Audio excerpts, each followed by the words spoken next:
All right, I think we're live.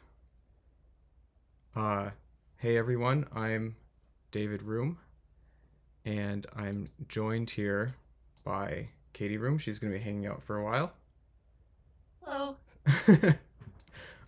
Can you talk for just a little bit so I can make sure that you're being picked up in the desktop audio capture? Yeah, absolutely. Okay, I'm at my parents' right now and I'm doing a puzzle. nice. And oh, and I'm gonna have to vacate this room because my father wants to watch Hogan's Heroes. So because I won't be doing this puzzle for a super long time. Okay, is it on a table or anything that you can drag over to a different room? Oh yeah, I Because suppose I could. I feel like doing a puzzle is kind of a nice thing to do in the background while hanging out. Yeah. Well, oh, thank you, Dad. Yes, that would be great. I yeah, in there. The I'm the notoriously clumsy, so my father has taken over for me in moving this this table. Nice. The uh the uh the audio quality is really good from your phone, at Okay, least to good. my ears, so that's good. Put right by the Christmas tree there.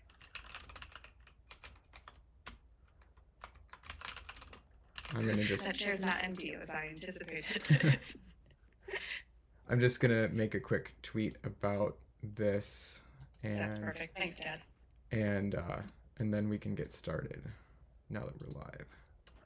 Um Yeah, this is perfect. It probably doesn't. I won't do too much scooting. Okay, so now I am doing a puzzle in front of the Christmas tree, so I am super festive. This puzzle is one of those like photo bash, probably AI designs. probably AI. Yeah. It's like the buildings all look pretty good, but the like the textures don't all make sense together. And then Yeah. there's randomly like people, uh, like there's four kids lined up holding hands in front of the toy store, and then there's two kids. One of them's holding a dog leash. They're kind of looking across at a Santa who's semi photorealistic. And then there's like in the background like this middle-aged couple with their arms around each other, just smiling at a truck. Okay. It's like it's very. It doesn't make sense together. Oh no. Well, All I've right. just about got this guy done here. All right. Well, I think we can get started here, and Yeah. um, just want to talk a little bit about what the purpose of this is. So, in the past, I've done some live streaming about like just doing live coding on my game development project, and lately I've been kicking around some ideas about doing something more regular and maybe trying to find a way to make this a little bit like of more general interest than just people who might be interested in live coding or game development or whatever. And um, the live coding and game development stuff for me is part of a bigger project that I've been working on for many years. Katie knows all about because she's married to me, and it's not something I get to work on a ton, but it is something that's really important to me, and it's something that I've enjoyed sharing with other people. And something that I want to do is just kind of get into the habit of doing like regular project updates and kind of like making a journal or live devlog of my project, and also just making a nice live stream because I like live streams. And something that I like about live streams is they're often a nice way to kind of feel like you are connected with other people who are doing interesting and cool work. I don't have a lot of in real life friends that do the same kind of creative work that I do, so I kind of have a sense of community uh, from hanging out virtually with people. And something that I like to do is when other people are doing creative work on live streams is to put that on while I'm doing my own creative work. So I'd like to make an opportunity for people to kind of watch along and maybe work on their creative work, and we can kind of enjoy that time together. So that's sort of what this is supposed to be. I don't have a lot of subscribers or viewers on my channel yet, but you have to start somewhere. Hopefully, Katie can bring some people over from, and we can bring some people over from the audience that we have on her channel. Although this isn't really going to be so much about talking about books or writing, but other kind of creative pursuits. So that's that's what this is about. Do you have any input or anything else to say about that, Katie? Uh, no, but I think it's cool to do stuff together, and I would like to be able to do that with other people. Yeah.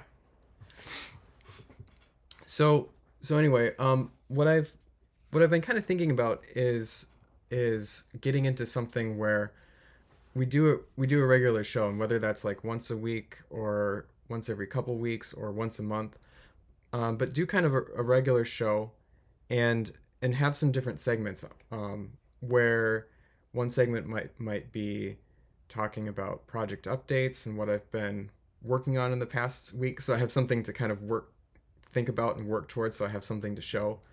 Um, Another segment might be talking about inspirations that I have for my project. I know, like, we've had a lot of fun on the Periapsis Press channel, just showing books and cool things, and talking about inspirations and things that we enjoyed as kids and things like that. So I'd like to do some of that for my project, because it has a very diverse set of inspirations.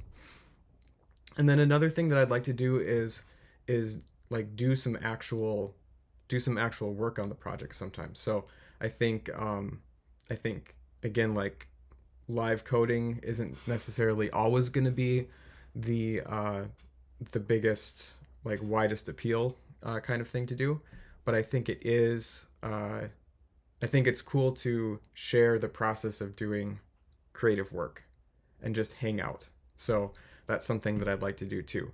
So what I'd like to do today is talk about the updates that I've have on my project since the last time I live streamed. So I last live streamed, I think it was around the beginning of September, and part of the reason for doing that is just to kind of remind myself, oh yeah, this even though this past few months have been really busy, I've gotten some neat stuff done in the little time that I get to work on this project.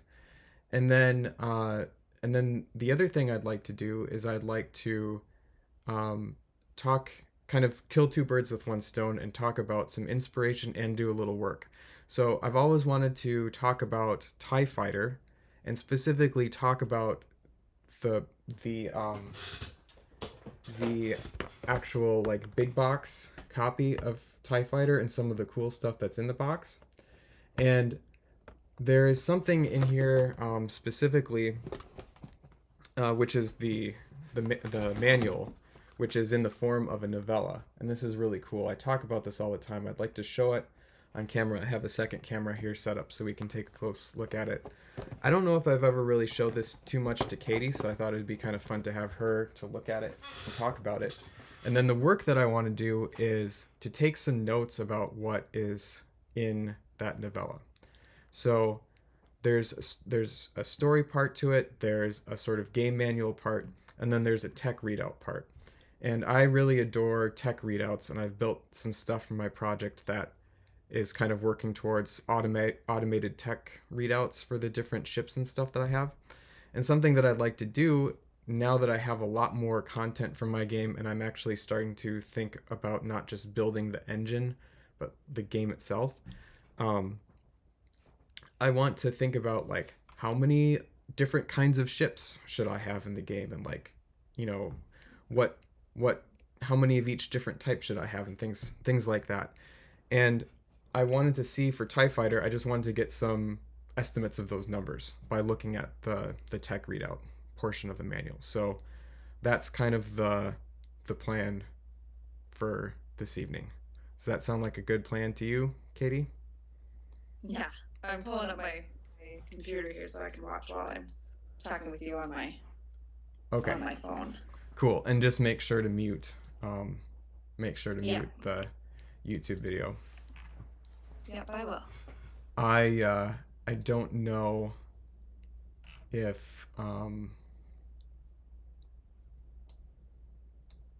I don't think there's gonna be anything that's gonna kick us off the Discord call, so um, I think we'll be able to keep doing that.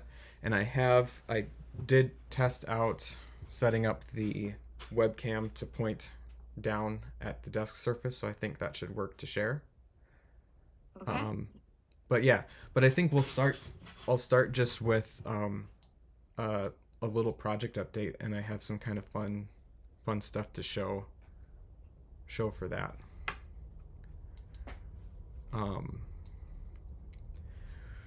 And anybody that's watching, feel free to interrupt me with questions. Like I said before, there's don't have like a ton of people watching or anything like this, so this is just a fun hangout time, right? And I'm sorry, Katie, for making you pay attention to all of this because I try not to bug you with this stuff too much, but if you have any questions, feel free to interject for sure too. Will do. Okay, so something that I do, just talking a little bit about my process here, is I keep little PowerPoint presentations of that function like a work log from my project. So I'm going to go through a couple of those here.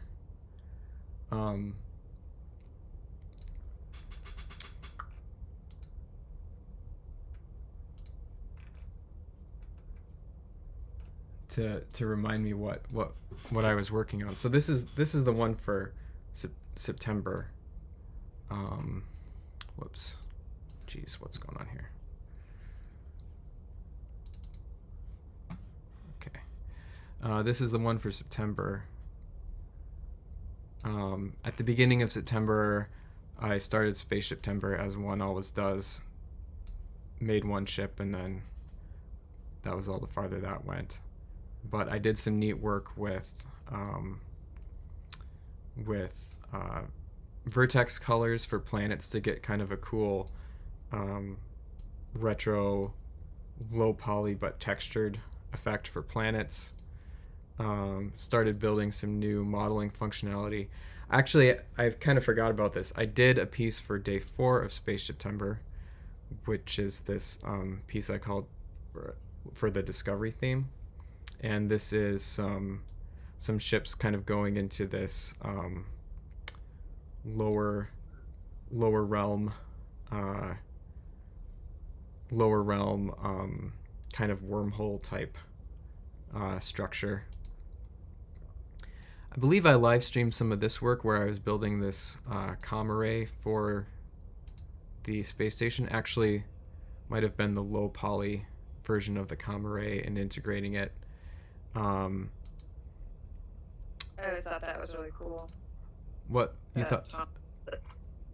Your tunnel. Yeah, yeah, and I think it looked really cool. yeah, this is gonna for people who have read my books, something like this tunnel shows up in the book The Fountain Mechanism, and we're going to get a lot more into what these things are in the space combat story and game. It's going to be a big part of the plot.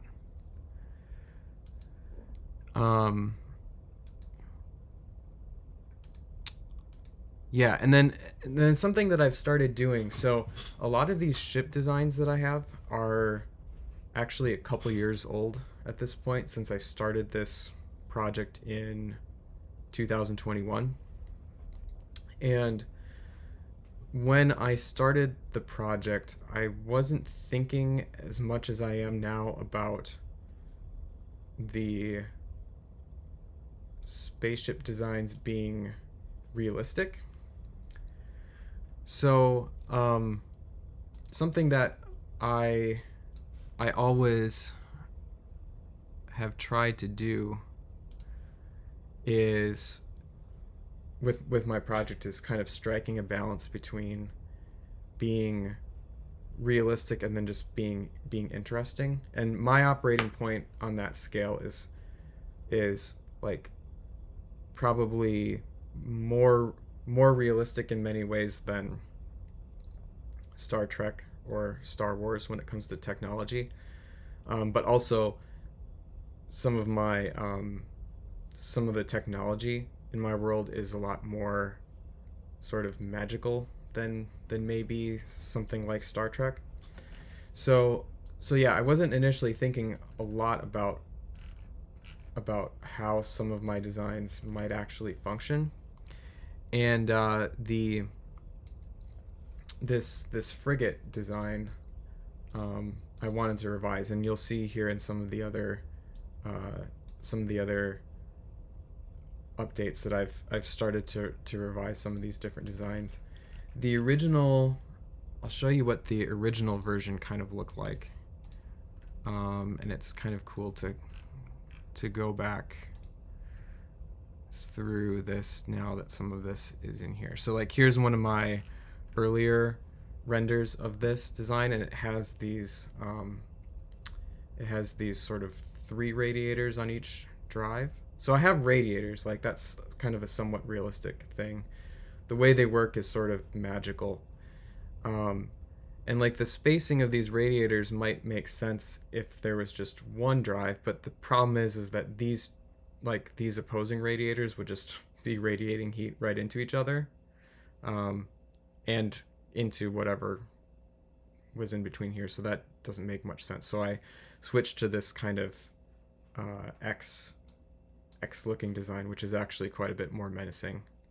And there's going to be some more updates to this ship coming as well. Nice. Um, this was a really big this was a really big update that I was excited about, is getting Shima Station into the game. And when I did this, I realized that there was some big issues with how I was doing shadow rendering that didn't play nice with um, the station. So I did a deep dive and tweaked my shader, and I got some really nice improved results out of that. So that was pretty exciting. Um, and then this is the last thing I live streamed, which was building this freighter converted to a battleship. And like a lot of my parts of my project, this is kind of serving a couple of different purposes. One, it's obviously just another ship for the game, but this this idea of a sort of freighter type ship that's converted to a battleship is something that shows up in the book Uriel's Revenge. So if I and there's sort of like a pivotal climactic space battle scene that involves this ship. So if I ever want to make a trailer that has some bits of that scene in it, I'll need this ship. So this is work towards that. Cool. That's the one that shoots really a lot, right? So in Uriel's Revenge, this is the part when they're at the moonlet at Titus's tomb, and then Yeah. they escape after Bird dies, but this ship is coming to attack them, Okay. and Brian, Yeah. like he basically turns that probe that they're in into a giant explosive, and and um and then they blow that Okay, up, yeah. which disables this ship. Yeah. Okay, I remember. Yeah, it's like a civilian ship that's converted to a battleship, because the people that are operating it it's maybe like an illegal conversion. Right. They shouldn't have like a battleship. So like all of these it has this big flat surface where you could mount a lot of guns on it. Okay. and Yeah. and these things that are like that are could hold cargo, they kind of look like tanks here, but they could be like stacks of cargo containers or other stuff could fit in there. um, that could those could hold like ammunition or extra fuel or things like that for the battleship version of it. Okay. Let's see here. It's just doing some debugging. This was kind of fun. I started rewriting how I was doing, how I was calculating intercept. And then this was a really exciting thing that I started. So we were on vacation, and I finally got a night to myself and started working on procedural or programmatic low poly faces, which is something I've been wanting to work on for a long time. So this is the very first look at that. So cool. Yep. Okay, so let's see what's next here. So here is October now. So right away getting into low poly face progress, and this looks terrible. I knew it looked terrible, but it was still exciting at the time. Improving things, getting eyeballs in there, nose, eyelids, eye socket tweaking, the rear of the skull and the chin. And all of this is parameterized and programmatically generated, right? So this isn't me sitting in Blender modeling something. It's Python code that is, has all of these facial dimensions parameterized that's generating this. And the first application that I wanted this for was making a Copilot animation, because in the game, I intend the game to be very character driven, where there are actually, your wingmen aren't just your wingmen, but they're actual people who and have ongoing relationship with. So I'm working towards getting that capability of having characters in the game for wingmen. I had to figure out how to render to a buffer, which is something that I should have figured out a long time earlier in the project than I did. But it was really good to go through that and figure that out. And then here we have the results looking like it does. And it's animated in the games. It's just a test for now. This is not anywhere near final, but exciting to see things coming together.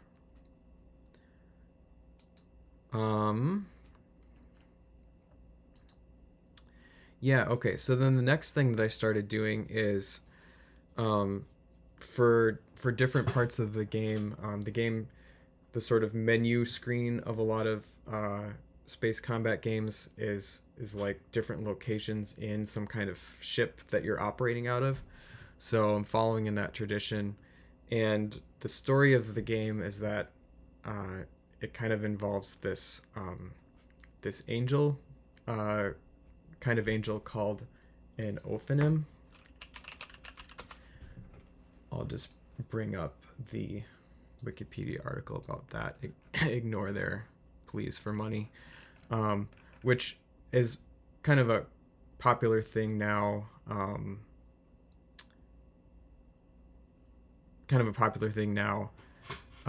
Due to the biblically accurate angel meme. I think a lot of people know what Ophanim look like.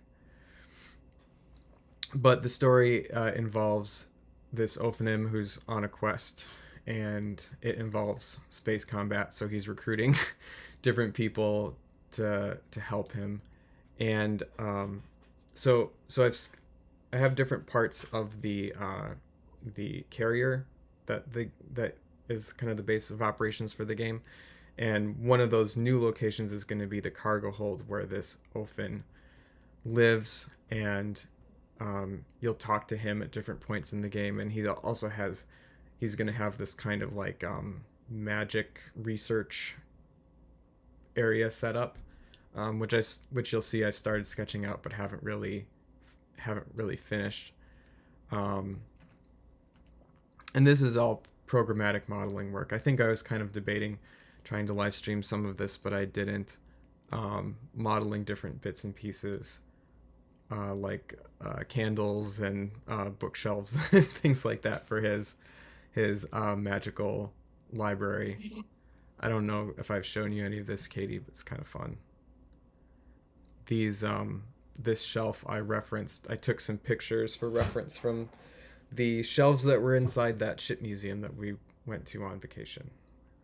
Oh yeah. So, and then I was also trying to experiment with some cloth simulation stuff, which I didn't get too far with. Um, but setting up the cargo hold for him, I have a few humans figures that I modeled in the past that I just use for stand-in stuff. And then here they are. Here's the version that's wearing the robe. So I stuck him in, and I have some simple text overlay functionality in my game that I can use to make some of these nice screenshots, and it's fun to make and share stuff like this. So actually, here I'll show you what he actually looks like in the game.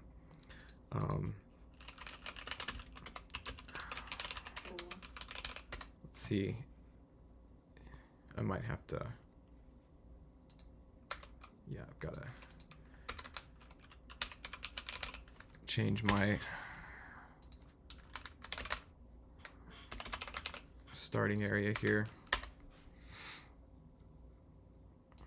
Yeah, so here he is. He's got just a simple animation. I didn't spend a lot of time on this yet. And something that I want to do eventually is I need to write a different version of my shader that uses point lights. So right now his eye is kind of a spotlight that shines forward. So these spokes kind of look like glare, but they're actually his spokes. But he kind of looks, and wherever he's looking, there's sort of a spotlight effect. I think that it's just fun thing about this project and this kind of retro graphic style is it's fun to try to make striking, really like neat looking stuff with very simple shaders, and it's all very simple. And I revise it and make things look more complicated, and I look back on some of the stuff, I'm like, oh, that looks really simple, but it's still just kind of fun to make. Yeah. So that was that. And then actually the next thing that I did was kind of getting the cargo bay into the bigger context of the carrier. So I have this elevator menu now where you go into the elevator and then you can choose the different areas. So before there was just the cargo hold and the quarters. Now, or the hangar and the quarters. So now there's the cargo hold as well. You can go into the elevator and then you can go to the hangar. This is where you can work on your ship, where you would get like a mission briefing, or choose a different mission to launch. And then there's the quarters area as well, which is inspired by there's a game called X-Wing Alliance, which is kind of a sequel to a later sequel to TIE Fighter. And throughout that game, as you would beat different missions, you would get these different like rewards that would appear in your quarters. And in this game, there's different objects that you collect, but they will actually have like story significance to the game, and some of them are actually going to be things that you can take with you on missions that like do magical things. So I started building that functionality out. I Um, really like the whole room. yeah, yeah. My daughter really likes it too. When she works with me on this project, she always asks if she can look at the little room, and then she asks to change the colors of the different things. Okay, so we I see we've got a couple questions in the chat. So Doug Wise says evening. Hey Doug Wise. And Michael Caine says I haven't got around to reading to your book yet, though someday I'd like to. What's the year and setting related to now? The Uriel's Revenge takes place in the year 2690. It takes place in our world, but it is kind of a it's sort of like, in some ways it's almost I don't know. It's in our own world. There's reference to a lot of historical events, but I kind of like to think of it maybe in some ways like an alternate history. Things play out in the future maybe differently than I think they actually will in real life. Um, but yeah, and the space combat game that I'm showing is, as far as I know, is going to take place a bit after the events of Uriel's Revenge. So in the couple years after Uriel's Revenge. Yep. Yeah, so it's quite far in the future, but the main characters of the story are sort of similar, maybe more similar to us than you would expect. Most of the main characters and protagonists of my book are from Mars, and in my world, Mars is a place where more conservative people went when the government of Earth kind of the governments of Earth kind of coalesced into sort of an evil United Nations type society and became very Globalist society. yeah it became very secular and anti-religion. So a lot of religious people fled to Mars. So Mars is kind of like Mars is actually, in my book, is based a lot on my mom's stories of growing up like in the 1960s in rural Wisconsin. That's kind of what it's based on. So there's a lot of farms, kind of small town, small church values, and they're a little bit behind technologically compared to Earth. Uh, so that's Mars.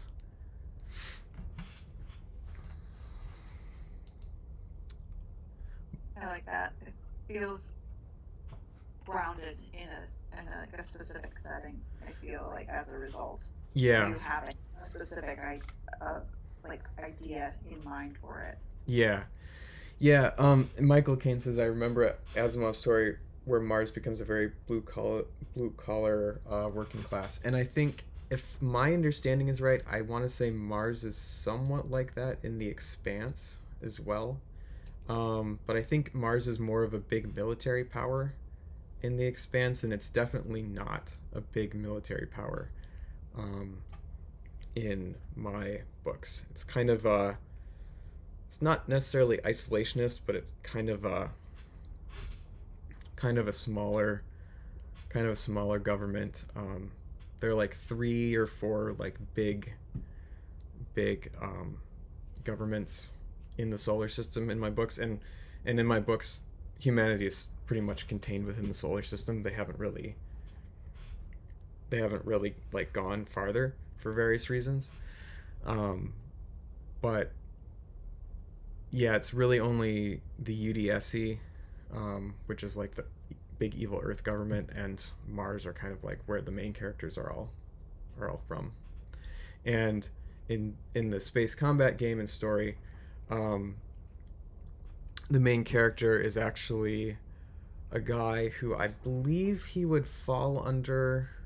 Yeah, I believe he would be like a citizen of the UDSC, which is the Earth government. But he is the inheritor of a space station, Shima Station, which I think I've showed some pictures of. And Shima Station is a space station that is kind of like a rest stop or refueling station that orbits the moon. And it's a place where a lot of like wealthy people pass through, and a lot of those wealthy people are or some of the wealthy people that are sort of patrons of his station are involved with the Rami, which are the big evil cult villains of my book. So the main character kind of has some twice removed connections to the Rami, and that's part of how he gets drawn into the story. Although I'm trying to figure out how to make the space combat story not just kind of fall neatly into like the main character discovers or learns about the Rami like um, like my other two books are. So it's going to be a little bit different. Nice. Michael Caine says I've just gained a few ranks on his TBR list. And he says his writing is also confined to our solar systems. That's cool. Yeah, in my opinion, it just seems like it once you start going to all kinds of other stars and stuff, it's just the world gets too big, and yeah, there's just so much cool stuff in our own solar system that I just didn't really find the need for it.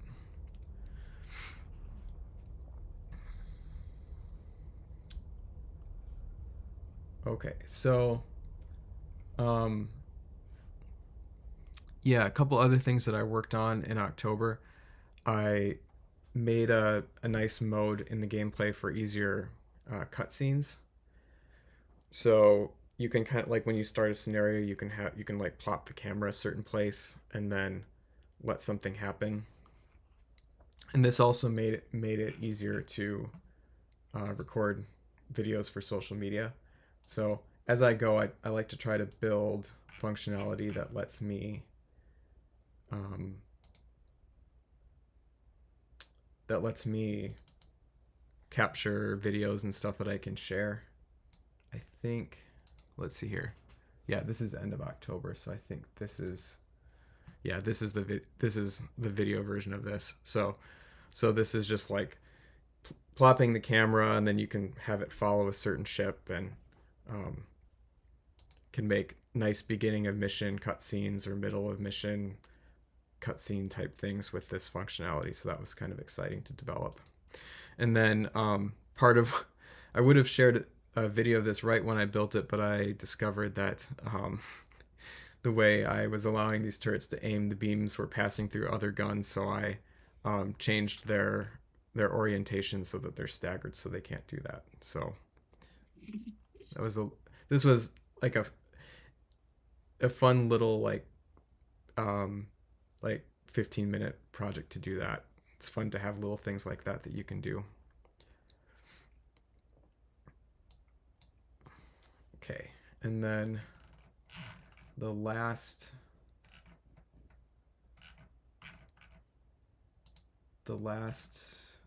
PowerPoint here is for November, because my December has been so busy that I haven't really gotten to a lot of stuff yet this month. So one of the little part of the little set of things that I was working on for the OFIN's like magic research setup is an open book. And so I have all this Python code that I can generate these different objects with. Like you saw the candles and the bookshelves. It's all like Python code that generates this stuff. And I implemented an open book. I have closed books, but I wanted to be able to have open books, so I could make little like things like piles of books and candles and things like that. So this was work towards that. More work on redesigning some ships. So I was talking before about how I wanted to make radiator placement more realistic. So I was working on that for this one fighter ship called the Needle, Previously, it had like the high temperature radiators sticking out of the drives at the back on the side, and just thinking about that, it just isn't too realistic that the high temperature radiators would come right out of the drives. They would come out of the fusion reactor, which is not connected to the drives. Like the parts of the reactor that get hot, super hot, wouldn't be connected to the drives. And then I also thinking about how things actually would work. I've kept little radiators on the drives, but they're low temperature radiators that don't glow. So it was actually like, as I thought more about how these ships would actually work, um, it it allowed some opportunities for additional detail while having realism and having cooler designs. So that was exciting. It was like a good reminder to like take a step back and and just think about things. Um, and I think actually on Twitter I have a nice image of um, I have a nice image of the sort of before and after here in my highlights. Yeah. So like this was the original design. Here's the new design. And then I started working a little bit more on the Corvette too. And I'm really proud of these updates that I made for the Corvette. So this Corvette is basically what the hero ship of Uriel's Revenge, which is the privateer ship Martin Luther, looks like. And this work is kind of being done towards, both having a nice design for in the game for a ship like this and a nice design for trailers. So um, originally, again, I had like the high temperature radiators on the drives, which doesn't make sense. So I switched those to being low temperature, and then I put the high temperature radiators like on the fuselage, and uh, developed some cool new functionality for triangulating hierarchies of polygons, kind of towards some of this work, and this new radiator design. And actually, haven't gotten to haven't gotten to update the PowerPoint yet with it even, but I did do a nice render of the Corvette with a couple of needles, and Needles is the name of this fighter, with the new radiator design, and I think it looks really sweet. So I'm very excited about this. Can actually show what the Blender file for this looks like, and this is generated with code, but then manually modified a little bit, materials tweaked and changed a little bit to kind of look more like I expect. I need to go back over them at some point and make better versions of things, so that more of that happens automatically. But I'm pretty proud of this. I think this is some of the best, like some of the best stuff that I've done so far in terms of like modeling and rendering. And it's definitely still a long ways off from where I want it to be, but it's definitely getting to a spot that I'm pretty excited about.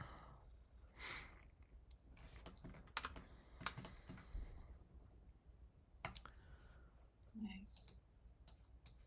I like how it glows. Yeah. That's not what I'm functioning out of here, but Yeah, it's fun to figure out stuff like that maybe is like has a purpose, but also looks cool. And the ships in my world they're not like rockets, so there needs to be something that glows just for the sake of looking cool on them. uh, since the drives don't glow. They're kind of magic drives that um, you know aren't aren't necessarily glowing. Although I do have some ideas eventually about um, some ways of making them a couple design ideas that would involve them glowing a little bit. So I'll have to play around with that at some point. So that's where I'm at. And for I some of this is work towards a list that I made for the rest of the year. Um, for the end of the year, I just wanted to hit a bunch of different things because I'm not sure how much time I'm gonna have to like sit and focus on any one thing. Um, a couple things that I've started is, an improved star background. When you render things, you want a nice star field in the background, and that's kind of more complicated than it might seem if you want something realistic. And I had some tweaks to make to that. I want to try to get that into the game as well. Um, I have ideas where if I had a lot of different little clips of different things, I could start building trailers. So something that I want to do is an animation of a dual blade, which is like a special ritual knife from my world, which is like just falling or spinning. And I have a model of that started, so it wouldn't be too hard to get something like this. Um, doing a Blender rendered animation of the mover, which is the name of the Ophin character that I showed, would be really cool. I have a sort of higher detail, or at least a start on a higher detail image of what he would look like, which is like this. This is a fancier Blender render with better materials. So developing something like that into something that I could use in a trailer is kind of on my list. Uh, animating something. So I also have a lot of functionality for taking little bits of my game, capturing the positions of the ships, and then being able to bring them into Blender and animate them. And it's just been a long time since I've worked with any of that stuff, so I need to get it back out again. The fountain and ley line opening, that's that tunnel that I showed, so doing some animation work with that. And then actual characters, so not just heads. And I built some functionality a while back for bodies, but like actually putting heads on bodies and like making specific characters that are that are going to be specific characters in the game. That's something that I want to get to before the end of the year. And just while I'm thinking of all this stuff, just I've been thinking a lot about putting together more detailed to-do lists of things that I need to do for the various aspects of this project. And that is kind of one of the things that I'm going to try to kill two birds with one stone with tonight, with looking at TIE Fighter. So that's going to be part of that. What do you think, babe? Can I do all of this? Can I work a little bit on each of this stuff in the next 2 or 3 weeks? See, why not? Yeah, we'll see. We'll see. I've got a good start. It's like I have so many bits and pieces of things. It's just kind of taking each one to the next step and figuring out what to prioritize. So should we take a look at TIE Fighter? Yeah. Okay. So I'm gonna see if my scene works here, and I'm also gonna just get stuff set up to take some notes, because I wanna take some notes on what I'm seeing here.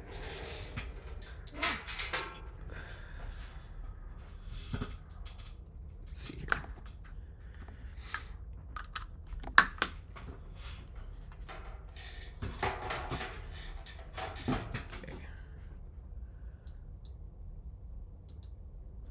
All right. Is that working? Can you see the desk? Not yet. You might you might be a little bit. I might be a little bit delayed. Yeah.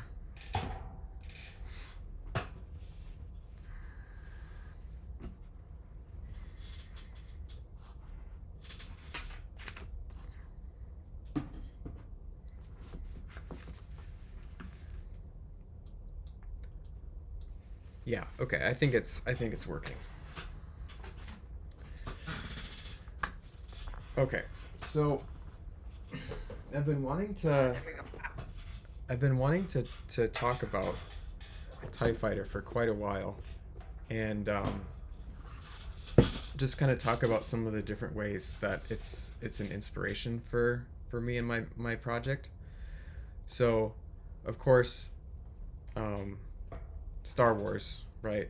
I think maybe when I started my project, I didn't really realize how big of an influence Star Wars was on it, but it is, and I've kind of come to acknowledge that and try to embrace it, maybe more than I have in the past. And for me, Star Wars was always about more than just the movies. It was about, the different extended universe aspects and just thinking about it with my friends and stuff like that. Let me just see here if I can. It's kind of unfortunate here how the camera keeps adjusting the brightness, but I might have to fiddle with that later. And I think it'll be better once I get the book out. But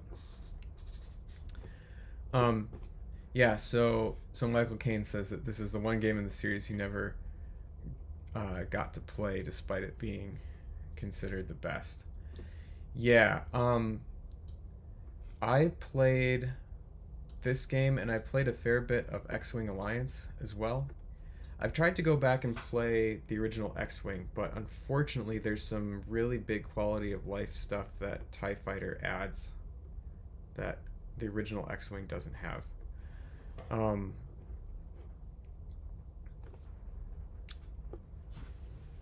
So yeah, but anyway, this is the copy that I have, and I didn't play this anywhere near when it came out. I probably played it around 2003 or 2004, and I got this copy from a garage sale. But just thinking about stuff, I think one of the ways TIE Fighter has been an inspiration to me is just, when you look at it, it's not just a game. It's a bunch of cool stuff.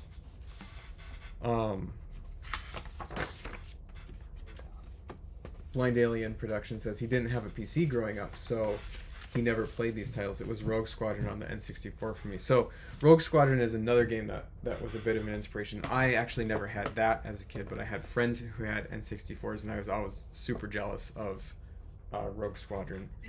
But that was actually before I played TIE Fighter. So I think I played TIE Fighter when I was maybe like 13 or 14, sometime in there. But I mean, TIE Fighter is just so rich. It's an awesome box. The screenshots, let me get this. The screenshots are really cool. They really anchor the story in this world of Star Wars. It's like every other screenshot is, there's like a gameplay screenshot and then a couple of cutscene screenshots, and this game has really cool cutscene images too. Like this kind of iconic Imperial Senate on Coruscant image. But yeah, when you open it up, it's just even more cool stuff. I mean, for one thing, the game is on floppies, just really cool. And then there's a few different sort of manual pieces. So there's like this troubleshooting guide, which of course has like making a boot disk instructions. That's kind of fun. Just the product registration.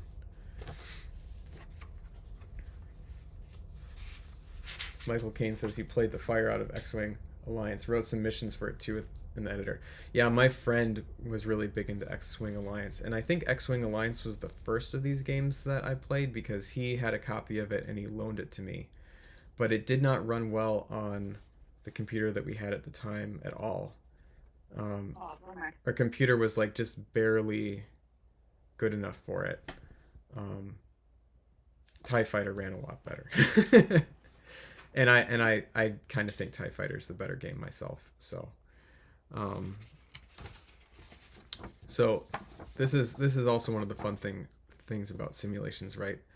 Complex controls. So this is the quick reference for the controls, all the different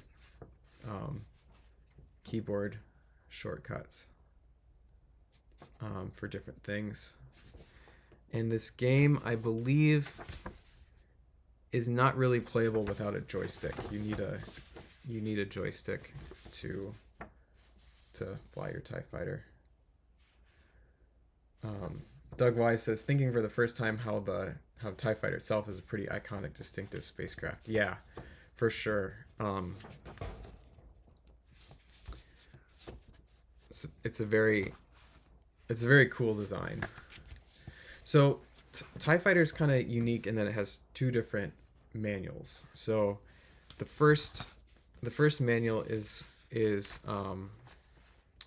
your typical game manual, which still has some nice kind of in-universe stuff. There's a big serve the Empire theme here. The game really makes you feel like the good guy working for the Empire, which is cool. That is cool. You don't see that anymore. Yeah, and it's kind of interesting. There's some neat interviews with the designer, Lawrence Holland, and he actually had some previous experience with this because before they made X-Wing and TIE Fighter, LucasArts did some World War II space, or like World War II flight sim games, and a couple of those actually were games where you could play as the Nazis. And he kind of cites that as sort of a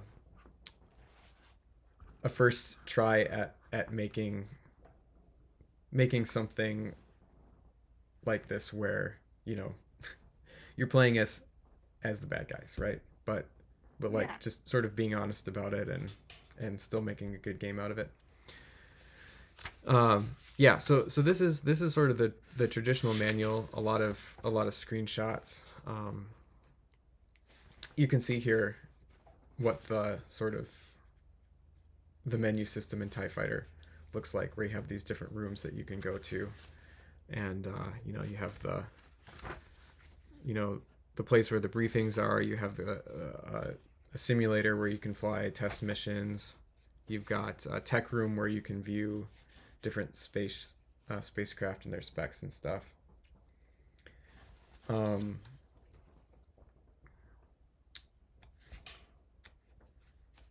Cool. And then yeah, so this is just your kind of straightforward manual. You have what the different cockpit views look like, and then all of the keys in here, keys and different options. But the second manual is really cool. So this is called the Steel Chronicles. I think it's pronounced Steel. I don't know, Steel or Stelly. I'm going to pronounce it Steel. But this is a novella that also functions as a game manual. So That's cool. yeah, so it starts with kind of the Star Wars backstory, and then goes through the story of this guy who basically goes from being a prisoner of the Empire. Well, so I guess here's the summary. So, caught in a decades-long war, Merrick Steele hides from agents of the enemy. while running from local authorities. And then the Empire, now a prisoner of the Empire, Merrick Steele finds employment aboard the Star Destroyer Vengeance, eventually becomes a TIE pilot. And then Merrick learns to become a pilot in the Imperial Navy. So there's a little bit of a backstory. And then this section of the story is actually a manual that is in story form. So I'm anxious to show you guys that. Michael Caine has to take off. Thanks for stopping by, Michael. So and the whole thing is illustrated with these really kind of fun CG, kind of retro CG renders. Some of them are kind of goofy, but I feel like they add a lot. I think something that if I tried to make something like this, which I'm almost certainly going to at some point, I would probably format it a little bit differently. I think the formatting of this is kind of cheesy. It doesn't really look like a book, and it doesn't really look like a manual. It's something a little goofy, but that's okay.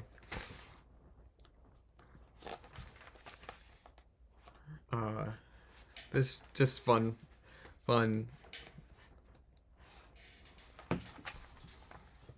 rendering. So let me see if I can get this on the camera a little bit better. So you can see a really good chunk of this is just straight story. Wow.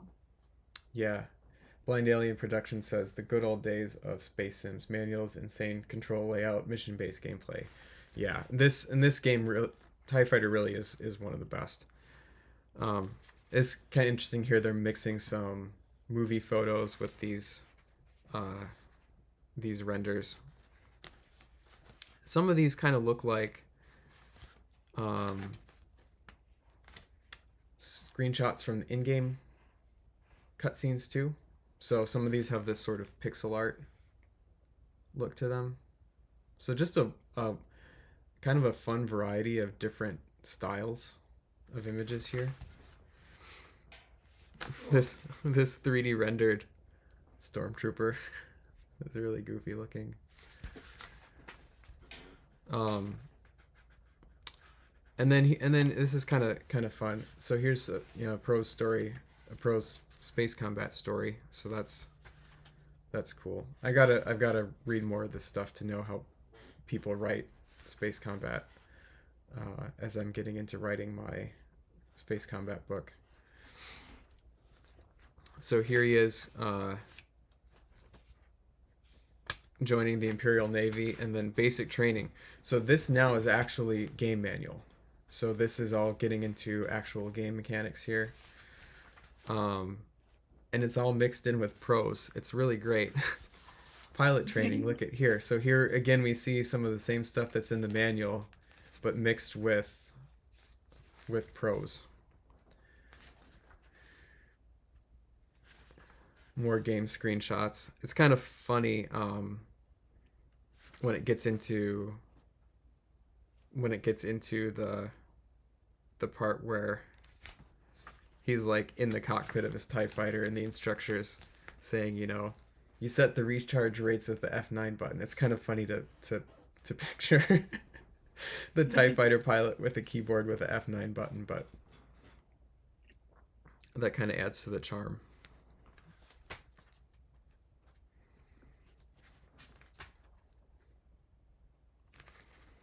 This in-flight map that the game has is really cool. Mission goals. This kind of more mission-based stuff I still have to implement in my game. Oh.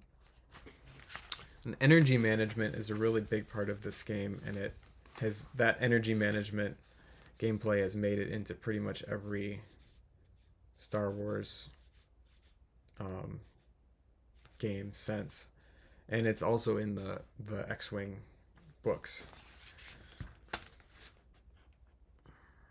That's interesting. Yeah, you have to balance energy between your shields, your weapons, and your engines. And the default the default configuration, your ship goes fast, but your weapons won't actually recharge. So you can basically run your weapons down to not being able to use them. Mm. And your shields also recharge kind of slowly. So you have to actually quite actively ding around with the energy balance to be successful. Blind Alien Production says Free Space 1 and 2 were my first real space sims. And yeah, so I never really played 2, but I played a lot of Free Space 1. And I forget whether I played Free Space 1 before or after I played TIE Fighter. I think it was around the same time. What's kind of impressive though is how much more technically advanced Free Space is from TIE Fighter, yet it's still like they're both really very good games, and I think TIE Fighter is actually is better. But those two are great, and I would like to talk about Free Space um, sometime on one of these live streams because it was a pretty big inspiration too. I think those games probably hold up very well today too, and there's really neat like open source rewrites of the engines of those games, so they can run on modern computers and they can run really well. Doug Wise says, even more impressed with type heights if they're slamming a keyboard in life and death situations. Yeah. You're finding that the keys to rebalance energy. Okay, so at this point there's a little bit of a thing here, and that brings the pros to an end. But what I also wanted to look at here was the technical readout section of it. So there's this technical readout section of the manual that goes through a bunch of the different ships, and I'm pretty sure all of the ships in the game are in this section in some form. And what I wanted to do is I kind of wanted to count how many of each different type of ship there was, because because I want to build a sort of a list of the content that I still need for my game, and I want to have sort of a list of roughly like how many ships of different types I should kind of shoot to have as I'm building stuff out. So yeah, so in this section there's sort of longer prose descriptions of different ships with a lot of stats for many of them. Actually, I guess this section talks about the X-Wing, Y-Wing, A-Wing, and B-Wing, and then there's summaries for each of them. Okay. And then the Z-95. Okay, these are all like Rebel ships. Some of these 3D renders, that's definitely a photo, like from the movie. Blind Alien Productions says it's hard to beat Star Wars, period. Yeah, I mean, just the richness and like coherence of the Star Wars world, it's hard to beat. And this game is from an era when they were trying a lot harder than they do now to keep things coherent. So it's like, in my opinion, this is like peak Star Wars. This sort of mid '90s, this mid '90s stuff. Okay, so let's just count stuff up here. So for enemy ships, like enemy fighters, we've got the X-Wing, Y-Wing, A-Wing, B-Wing, and Z-95. So that's five enemy fighters. And then we've got the Mon Calamari cruiser and the Corellian transport for some larger maybe larger ships. So that would be an enemy capital ship.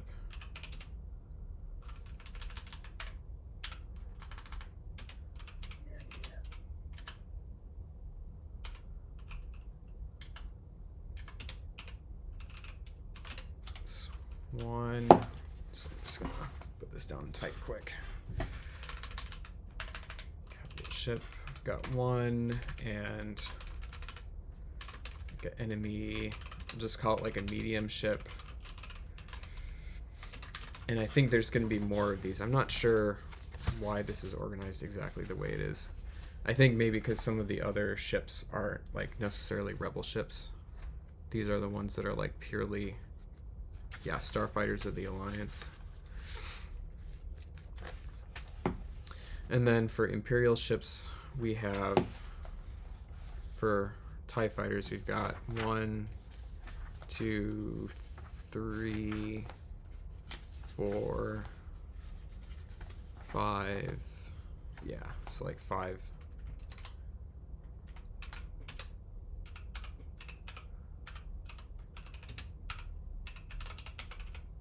Got 5. And then other like friendly medium ships, there's a bunch.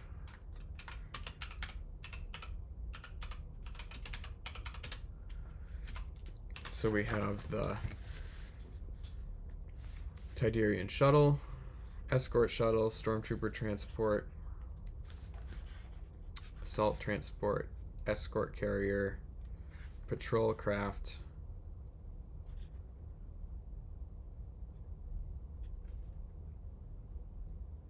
Nebulon B, and Corellian corvette. So let's see here. So I'd say 1, 2, 3, 4, 5, 6. 6 medium ships.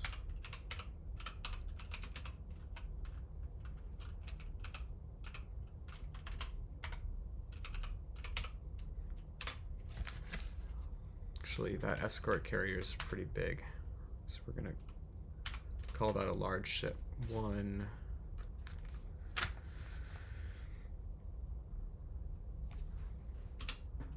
2, 3.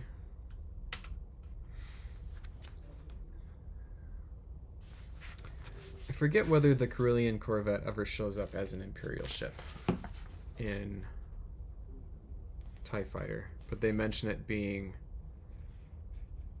you know, finding their way into the hands of smugglers and other criminals, and not a few of them have been enlisted by rebel traders, so this might be a ship that is mostly enemy. For sure, the Nebulon B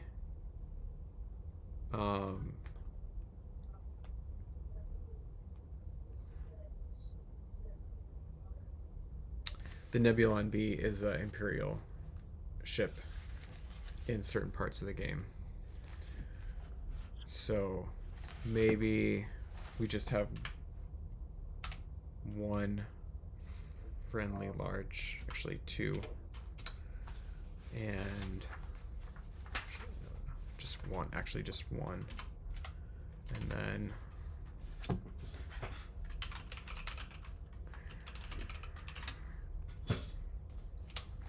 two ships that could be either friendly or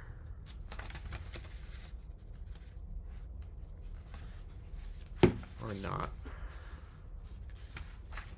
Should be these two. Let's see, is that right? Yeah. And then there's a special section for Star Destroyers, and I wanted to see how many different Star Destroyers are in this game because I didn't remember. The first one is just like your standard Imperial 1. Let's see here, Victory. There's the capital ship. Let's see here, Imperial 1 class, Interdictor.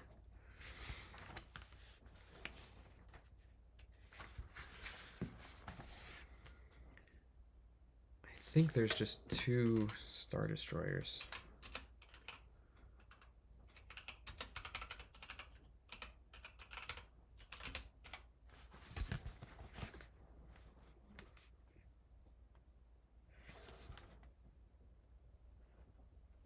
Yeah.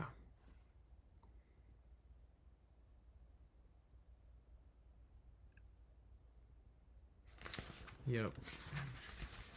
And then there's a lot of freighters and uh, freighters and space containers and stuff like that. So it looks like there's maybe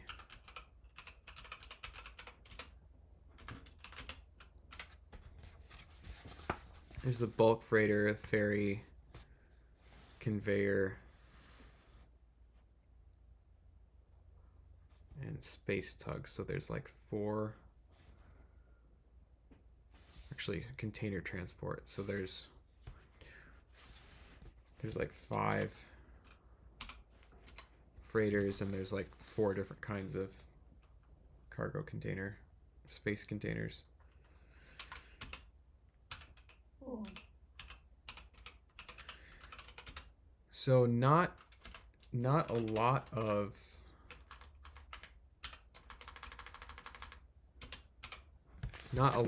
unique ships. There's a few different kinds of space stations that you run into in the game, and most of them that I remember look like this one. So I don't know how many different kinds there are. This just lists functions. It doesn't list like how many, or show the different versions. So there's like, let's say, I'm just gonna make a note of that. Like, so for the most part, there's just a handful of each different kind of ship in this game, and that matches my recollection. And it says that I should be able to build something with just think like four or five different examples of each type of ship, and it would have roughly the same variety that TIE Fighter has. Okay.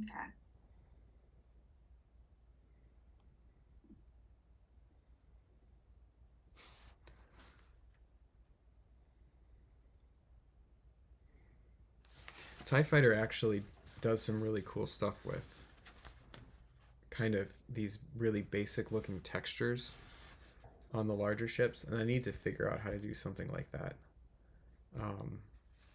In my game, I can make different parts of the ships different colors really easily, but I don't really have a good way to do anything like these basic textures. That's something that MechWarrior 2 also does, and I've got to figure out how. I don't know if these are actually implemented as polygons, or if they have some kind of texture mapping, like simple texture mapping thing that they're doing. Got to figure that out. This looks like just additional polygons to me, but I don't know about this. Doug Wise says the Nebulon B is a medical frigate from the end of Empire, where Luke gets his new hand. Yeah, they're originally Imperial ships that the rebels have captured, plausibly on either side. Yep, that's my understanding too, and they definitely show up on both sides in these games. And then some of these other ship designs have made it into other Star Wars media too. I think this is the first place where like this stormtrooper transport appeared. And some of these other assault transport. This ship looks a lot like the drop ships from MechWarrior 2. And this is kind of this escort shuttle is kind of a more heavily armed variant of the Tydirian shuttle.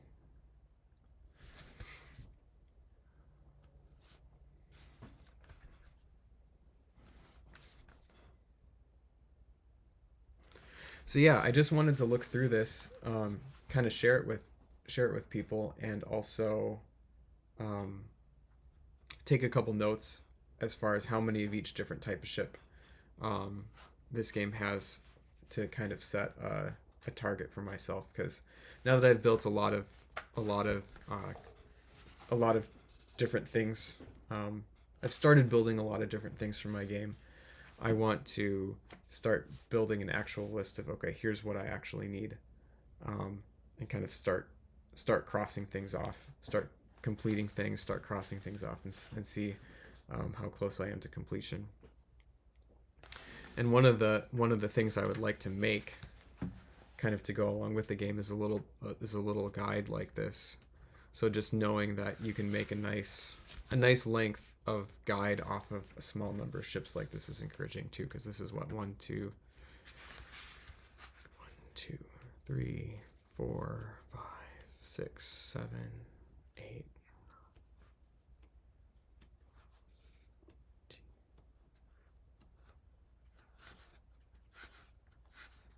Yeah, it's about it's actually close to 40 pages of technical guide here in the back. Um, off about as many ships, which makes sense.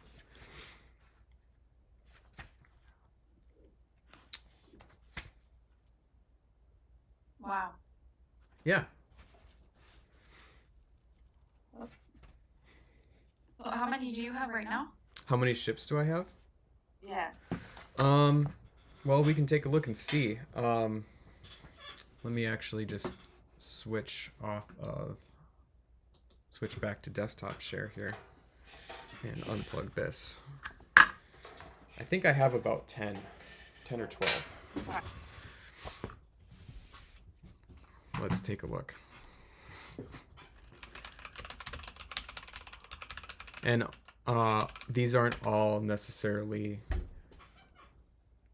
like complete to the degree that they're ready to go in the game or have correct specs or anything like that, but they at least they have models, and some amount of iteration on the modeling has been done. So let's see here. Because I have some different variations on each one. We'll just count the unique. So there's like this turret. Let's see, 1, 2, 3, 4, 5, 6, 7, 8, 9, whoops, 10, 11, 12, 13, 14. So something like 13 or 14. Okay. 1, 2, 3, 4, 5, 6, 7, 8, 9, 10, 11, 12, 13. Yeah, 14.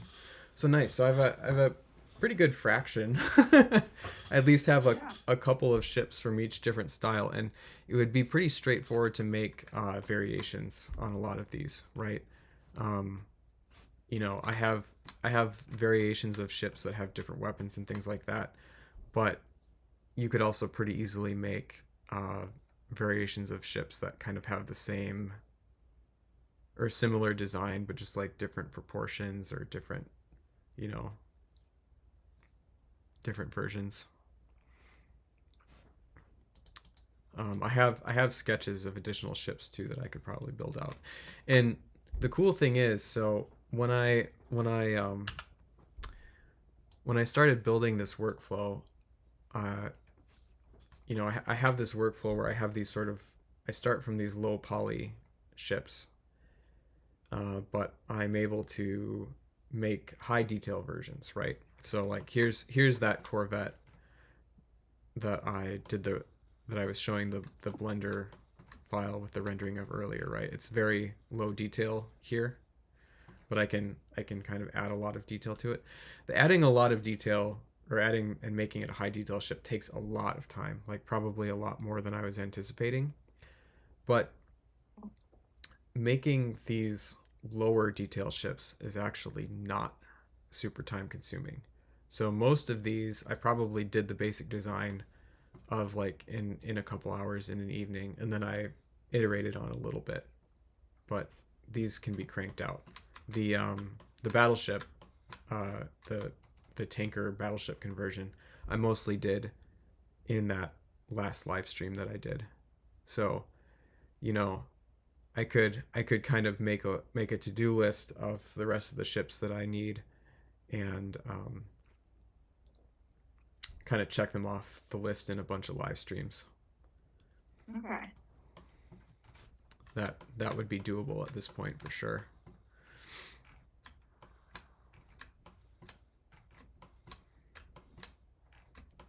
This little fighter here was kind of tricky and complicated, and I did that beginning to end in one day. Probably need to iterate on the design a little bit because it looks a little bit silly, but um, it's that was still just a one day effort.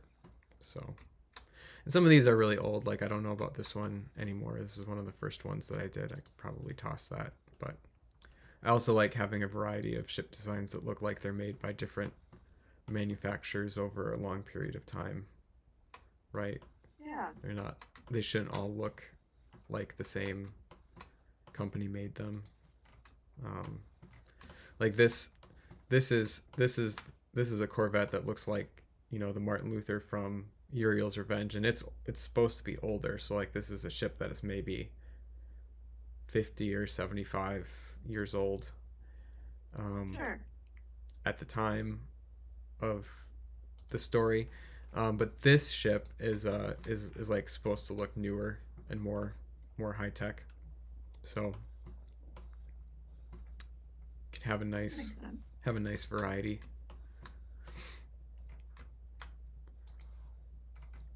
And this this ship here is the carrier that um, the scenery of the game menus is set inside, and it is actually set to scale with it. So when you're moving around between those different scenes in the game, you're actually moving around inside the ship here, and you can actually fly out of it and everything. So that's kind of fun. Cool. Mm-hmm. And then here's way down here is a person. So let's see, where is he?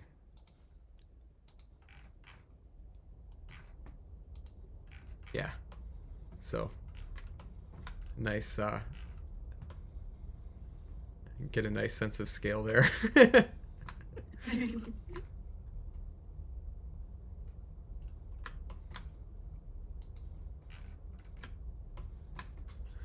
And several of these I did this year, so I think this one, this one, this one, and this one were all designs that I did throughout this year, just in the few hours that I have to work on here and there. So definitely with a concerted effort, I could come up with uh, a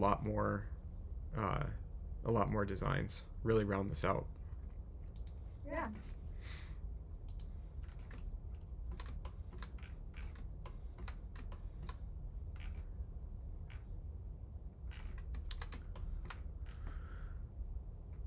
Cool. Um, well, I think that's about all I had for tonight.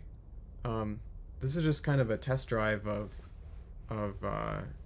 something that I'd like to do more regularly, and I think, maybe next time I'll probably do some programming, and maybe as I build out that list of the additional ships that I need, that might be a nice thing to do every time is to bring a bring a drawing of a ship and then actually build it. Especially if I can revise the process for getting into the game, it would be kind of fun to actually go from drawing to getting it into the game, flying it around in one live stream. Um, and then there's other stuff too, though. Like I have this vision for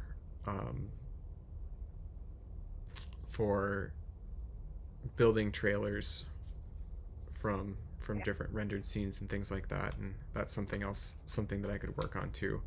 um, I think it's kind of interesting to go from the sort of generated Blender scene to setting everything up and getting ready to make a render, um, like this, where you have the materials tweaked and different issues fixed and things laid out. So that might be something that I work on as well. Another thing that I'd like to do is I have a lot of renders and different sketches and things, and I'd like to just put them into my work log and integrate them into my World Encyclopedia. So that might be something I do sometime as well.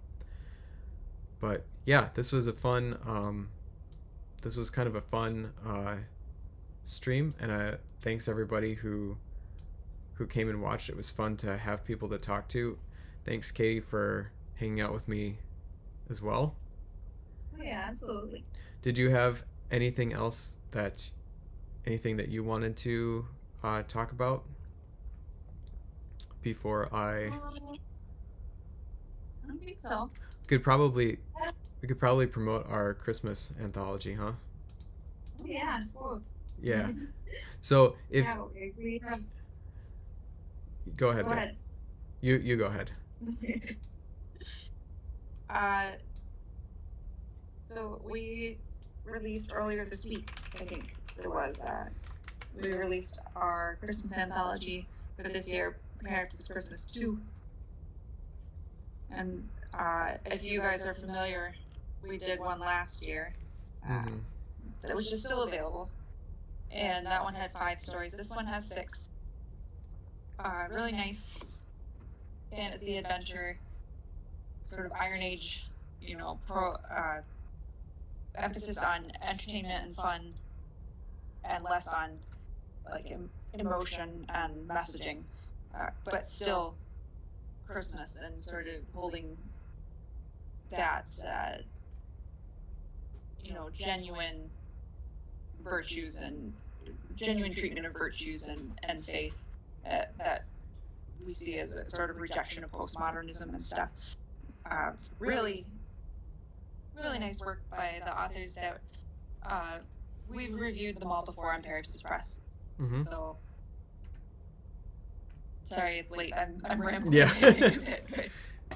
Yeah. But Yeah, but you can get this now. It's $2.99 for Kindle and $10 for the paperback. And I'm gonna actually just grab the one from last year.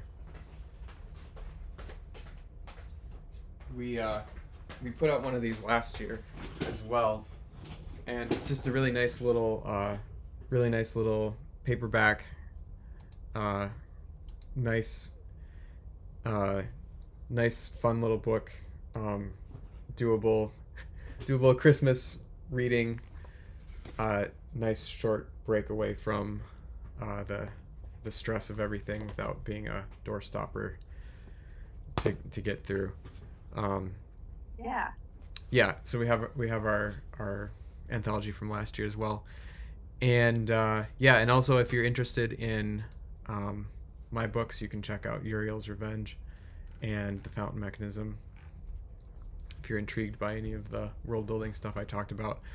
And just another interesting note, I think we talked about it on a live stream on the Periapsis Press channel, which you should check out. But I use the same Python and Blender workflow that I use for developing my game and my own 3D art to make the covers for both of these books. So it's Python code that generates this little Christmas village with snow-topped houses and a tree and a church and stuff, and then I render it with Blender. So it's kind of a fun reuse of tools and techniques to publish a book.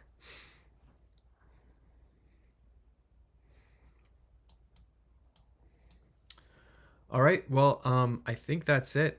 Thanks everybody for hanging out. Hope you have a good rest of your evening. Night.